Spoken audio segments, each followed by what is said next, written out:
Okay. So the next thing we're going to look at are time frames. Now, the main time frames we have the 1 minute,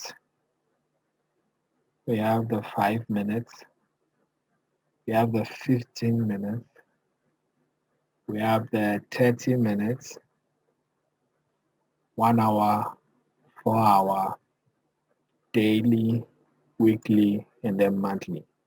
So these are the standard time frames that they are. And what these time frames mean or they do is that at each point or at each time frame, what it's actually telling you is that when you're using the candlestick chart on each time frame, what it's telling you is that each candle took that exact number of time frame to form or to complete the formation.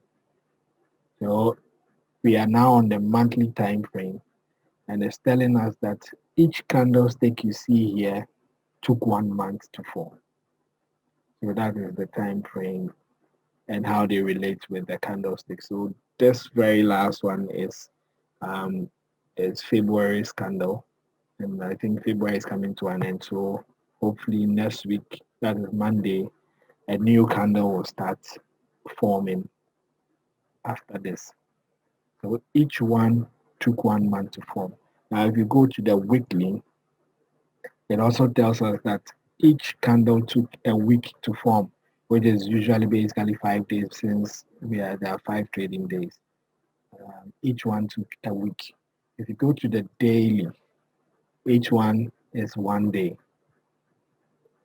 That is that. And then the 4 hour, it also tells us each candle is a 4 hour. So even if you go down to the 1 minute, it tells you that each candle took 1 minute to form. So 1, 2, 3, 4, 5, 6, 7, 8, 9, 10. So 30 of this might give you 30 minutes time